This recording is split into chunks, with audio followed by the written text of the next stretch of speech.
Beatrice's everyone is bothersome, I suppose. Biko, I have something a bit important to talk about, do you mind? As she's being called in that tone, Beatrice stops what she was doing and turns around. In her line of sight stood a boy with short black hair and characteristic sharp sanpaku eyes. At a glance, you couldn't not get a sharp impression from just looking at his face.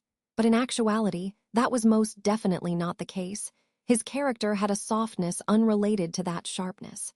And that very soft him was the great spirit Beatrice's partner, Natsuki Subaru. He wasn't they, who came before Beatrice, who holed herself up in the archive for 400 years. Choosing this gentle person, choosing him was the single greatest joy of Beatrice's spirit life. Biko, you hear me?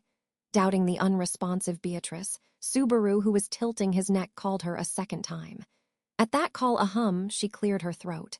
Just now, she could feel her habitual gratitude welling up at that loveliness. But Beatrice deliberately constructed a stiff, tightened-up expression. I hear you, I suppose. Though Betty may not seem so, she's very busy with many things to do, in fact. Unless it is a matter of great importance, I do mind, I suppose. Replying with a cold and unconcerned attitude, Beatrice walks over to Subaru. At Beatrice's attitude, Subaru gives a sorry while scratching his own cheek. I know my Biko's so pretty she's in high demand, but I at least want me to be thought of as number one there. Come on, that partner trait thing. Good grief, in fact. Geez, it can't be helped, since if Betty wasn't around, Subaru couldn't manage anything for himself, I suppose. I will leave those who can manage for themselves to hold on for a while, in fact. Ooh, thanks. Giving a broad smile at the lamenting Beatrice's response, Subaru pats down his chest with relief. Different from their spirit and contractor relationship, Beatrice felt her heart at ease with Subaru's relief. She wanted for Subaru to be as healthy as possible. She could wish for nothing more than if he could continue through each day with the tranquility of a nap, without a scratch. Nevertheless, seeing as that boy had a personality that of his own volition chose to thread through the thorny path, that wish would not come to be. And that's why Betty has to do her part as well, I suppose. Otherwise, Subaru won't stop diving headfirst into bottomless swamps, in fact. Why did you say something so scary all of a sudden? Just talking to myself, I suppose. Subaru, eavesdropping is bad manners, in fact. You say something that's scary to yourself. You shouldn't pick up some weird habits while I'm not around, you know. At Subaru's bewildered response, Beatrice's lips slowly broke into a smile. Beatrice's one and only partner had a bit too much of an overprotective side for Beatrice. In age, Beatrice boasted over 400 years, though she's lived 20 times what the boy has. His approach towards her was almost like he was politely treating her like a frail and ephemeral dear child.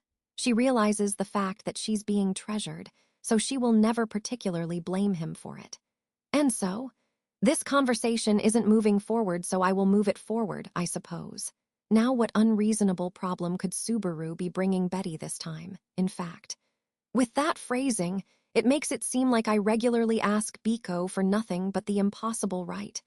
In actuality, they're nothing but things that if Betty wasn't around, no one would hear you out on, I suppose. It's just as you say. With Subaru gesturing so by dropping into prostration, Beatrice pulls her chin in generously.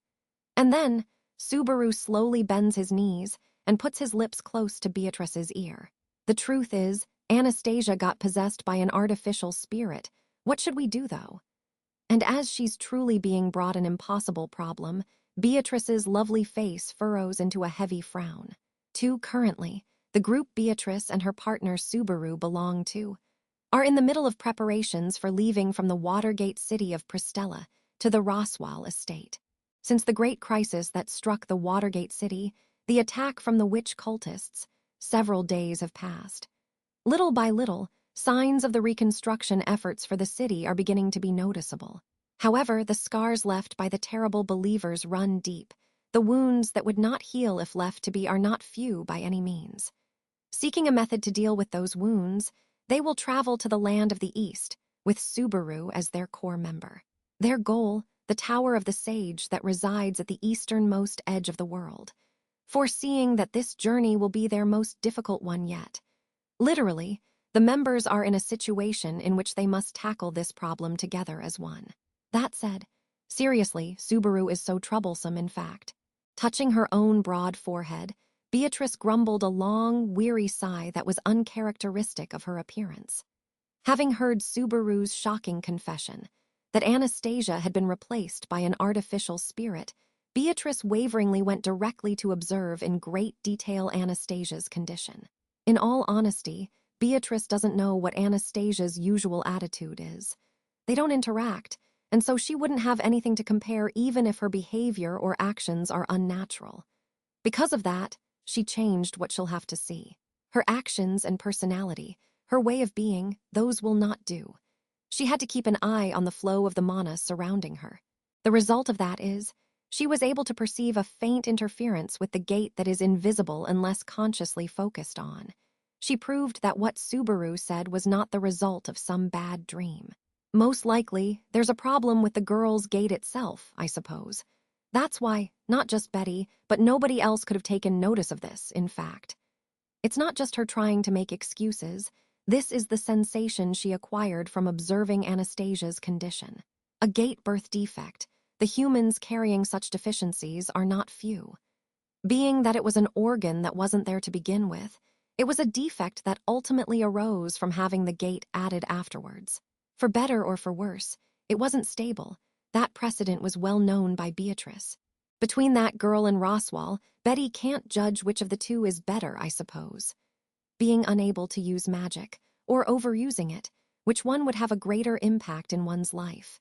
Beatrice as a spirit was closely tied with magic by nature. To begin with, conveniently, since her birth mother was a witch, she couldn't fathom a life divorced from magic. Magic had given Beatrice a bountiful life, and at the same time, it also pushed her into loneliness. In the end of it all, how you use it, and how you take it is what it will depend on, or so she thinks, but overthinking each and everything won't help anything, in fact. Overthinking in what way? Unkayan, I suppose.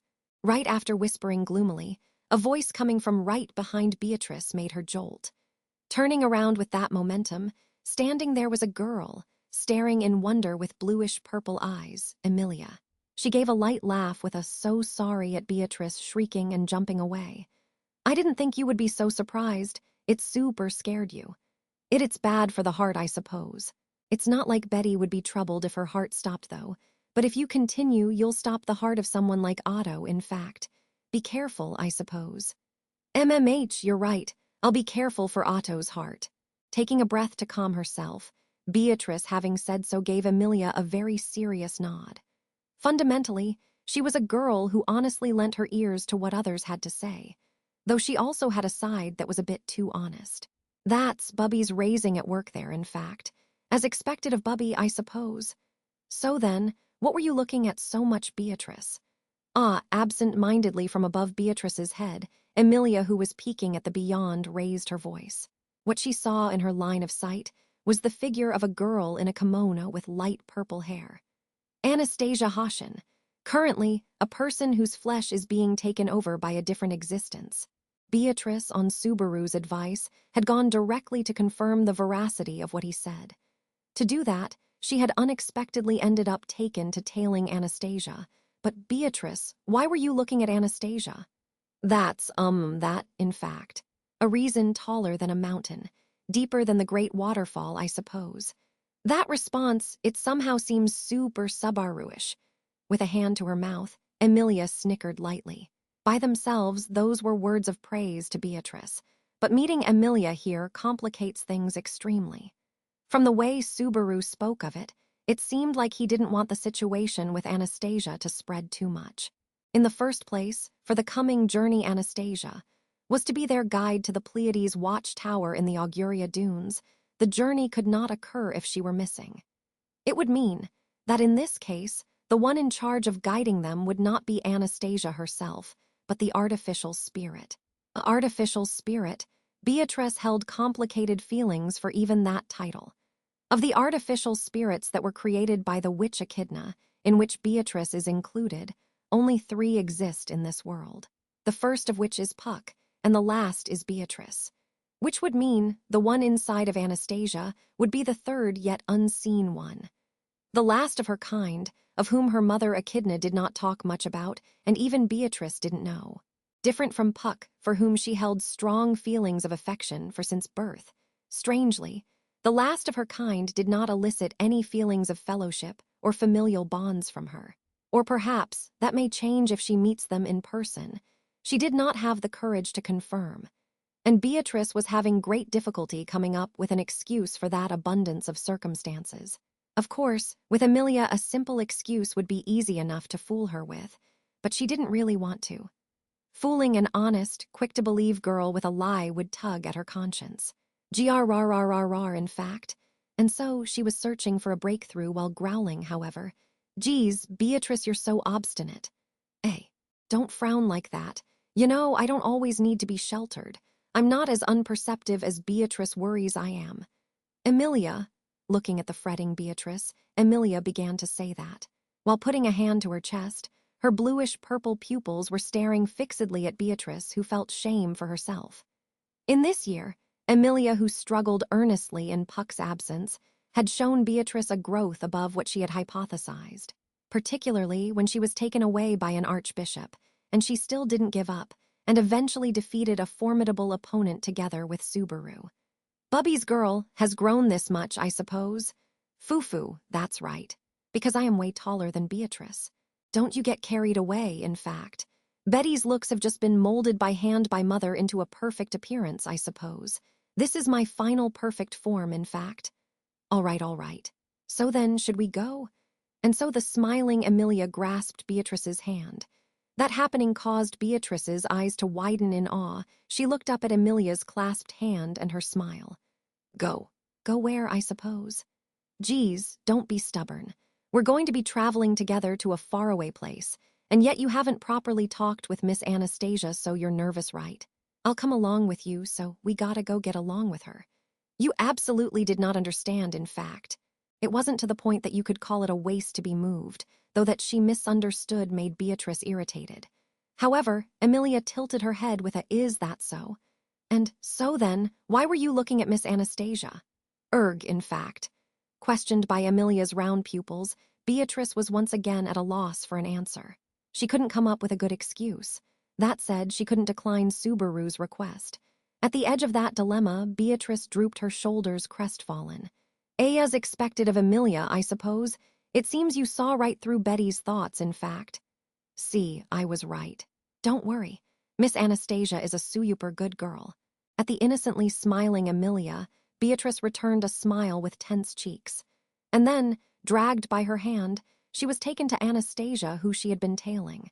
Seriously, every single one of you would be completely useless without Betty, so bothersome, I suppose. While anxiously thinking about her future, Beatrice weakly muttered so. 3 after that, but really it was quite unexpected. Who would have thought Beatrice wanted to get buddy-buddy with me? You're so stuck to Natsuki after all. The thing is, Subaru also talks about it a lot. How he wants Beatrice to make more friends outside of the mansion. That he wants to see her making mud cakes. That sounds nice, don't it?